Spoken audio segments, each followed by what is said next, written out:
грибочки. Выглянул в окошко. Кажется, дождик собирается. Тогда скоро выйду за грибами. И выросли грибочки. Как много грибочков.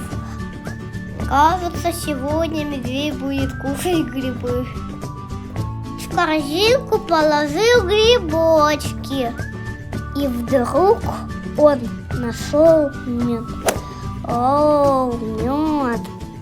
Пойду его кушать, только надо за корзинкой сходить. Довольный медведь пошел домой.